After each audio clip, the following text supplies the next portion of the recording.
Hello friends, this is Aanchal and I welcome you all on banking वाला YouTube channel. आज हम important बात बताने आए हैं आपको, सिलेबस और एग्जाम पैटर्न क्या होता है हमारे एसबीआई पीओ के एग्जामिनेशन में। अभी अभी इसकी नोटिफिकेशन पब्लिश हुई है और आप सबको पता है कि ये नोटिफिकेशन से आपके पास अभी का समय मिला ले तो 2-2.5 महीने का समय है। और इस 2-2.5 महीने के समय में आपको क्या प्रिपरेशन करनी है, तो सबसे पहला हमारा जो स्टेप होना चाहिए वो ये होना चाहिए, नो योर एग्जामिनेशन की एग्जामिनेशन में आता क्या क्या है, कब कब आता है और क्या क्या चीजें पूछी जाती है। एक अच्छी चीज ये है कि sectional cut off SBI PO pre में नहीं होती है, so it's a good thing कि ओवरऑल कट ऑफ से ही आपको जज किया जाएगा। यहाँ आप अपने मार्क्स ऑब्टेन कर सकते हो, वीक सब्जेक्ट को थोड़ा पीछे छोड़ के और स्ट्रॉन्ग सब्जेक्ट को थोड़ा आगे लाके, है ना। तो चलिए इसके बारे में बात करें, उससे पहले बता दूं कि क्या है। 4 सब्जेक्ट्स हैं और 2 एग्जामिनेशंस हैं। 4 सब्जेक्ट्स जिसमें quantitative aptitude, logical reasoning, English और जनरल अवेयरनेस पूछा जाएगा।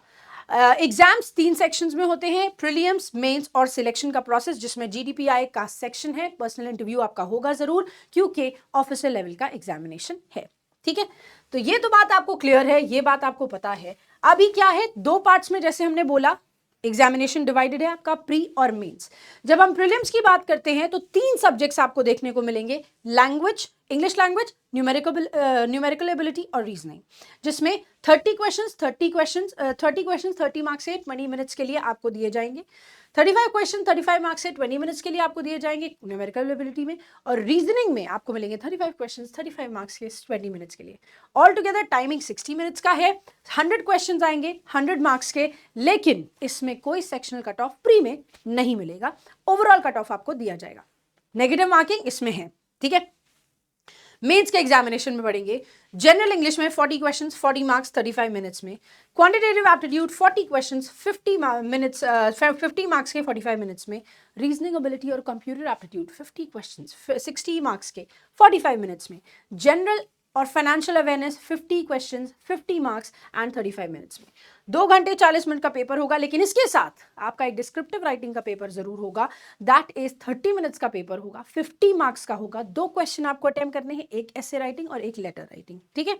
तो ये आपका ओवरऑल प्रीलिम्स और मेंस का सेक्शन है।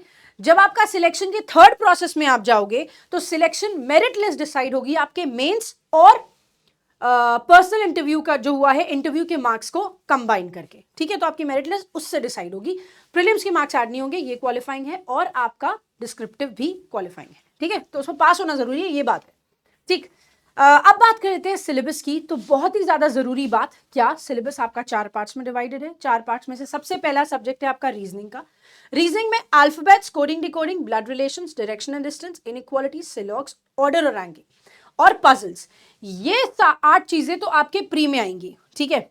उसके बाद मेंस में इनके साथ साथ एक और एडिशन आपको देखने को मिलेगा, and that is input output, analytical reasoning और डेटा सफिशिएंसी। तो प्री में आपको पजल्स तक पढ़ना है, लेकिन मेंस के लिए आपको पूरा प्रिपेयर करना है, ठीक है। फिर वहीं पर आ जाएंगे क्वांटिटेटिव एप्टीट्यूड, आपका 3 पार्ट्स में डिवाइड होता है। सबसे पहला स्पीड मैथ्स का section, that is quadratic equation, number series, simplification, approximation, जल्दी जल्दी क्वेश्चन सॉल्व हो जाते हैं, है ना। और फिर आता है percentage, profit and loss, ratio, time and work, speed and time, speed, distance and time, average, maturation, ये पार्ट है आपका अर्थमेटिक का। And last but the least, data interpretation, ये पार्ट मेंस में बहुत इंपॉर्टेंट रोल प्ले करता है। Definitely आपको इतनी एग्जाम का सिलेबस अपना प्रिपेयर करना है, अपने आप को मेंस लेवल तक के लिए प्रिपेयर करने को लिए, ठीक है। ये तो 2 सब्जेक्ट हो गए। उसके बाद इंग्लिश की बात कर लेते हैं। एक चीज जो कॉमनली सब जगह हेल्प करने वाली है वो ये पार्ट है, विच इज ग्रामर का section, noun, pronoun, adjective, verb, adverb, preposition, conjunction, tenses और आर्टिकल्स, ठीक है। ये हर जगह हेल्प करने वाले हैं। क्लर्क का पेपर हो, पीओ का पेपर हो, प्री का पेपर हो, मेंस का पेपर हो, एलआईसी का पेपर हो, ये हर जगह आएगा, ठीक है, क्योंकि ये बेस तैयार करता है बाकी क्वेश्चंस के लिए। इनके साथ साथ आपको पढ़ना है, अब ये प्री में भी फॉलो करेंगे और मेंस में भी फॉलो करेंगे, ठीक है। इनके साथ साथ filler, word swap, sentence rearrangement, error detection, para jumble, sentence improvement, cloze test और रीडिंग कॉम्प्रिहेंशन, ये आपके प्री के एग्जाम में आते हैं। एंड along with these इनके साथ साथ match the column, column based exercises, starters और कनेक्टर्स, ये आपके मेंस में एक्स्ट्रा आते हैं, ठीक है। तो ये सारी एक्सरसाइजेस आपके इंग्लिश के सिलेबस को इंक्लूड करती हैं, जो कि आपको बहुत थॉरली पढ़ना है। लैंग्वेज है तो प्रैक्टिस थोड़ी ज्यादा रखोगे तो अपने आप इजी लगने लग जाएगी, लेकिन अगर प्रैक्टिस कम रखेंगे तो फिर डिफिकल्टी लेवल बढ़ जाता है, ठीक है। That's one thing. उसके बाद हम बात करते हैं बहुत इंपॉर्टेंट चीज जिसके बिना मेंस क्वालिफाई होना बिल्कुल मुश्किल है, दैट इज जीए, बीए और सीए। ठीक है, general awareness, banking awareness and current affairs. So we say सबसे पहला नेशनल फाइनेंशियल इंस्टीट्यूशन जैसे आरबीआई, सेबी और इडा के बारे में आपको पता होना चाहिए, इसका इंट्रोडक्टरी पार्ट। एफएसडीसी एटसेट्रा जो हैं, इनके बारे में, international organisation, IMF, world bank, ADB, UN, इन सब के बारे में आपको मालूम होना चाहिए। एब्रिविएशंस और इकोनॉमिक टेक्नोलॉजीज जो हैं उनके बारे में पता होना चाहिए। बैंकिंग टर्म्स के बारे में पता होना चाहिए। इंपॉर्टेंट गवर्नमेंट स्कीम्स जो कैपिटल और मनी मार्केट दोनों में फॉलो कर रही हैं उनके बारे में पता होना चाहिए। करंट अफेयर्स से रिलेटेड जो नेशनल और इंटरनेशनल इशू को डिस्कस कर रहे होंगे लास्ट 6 महीने के, सबसे ज्यादा इंपॉर्टेंट होते हैं।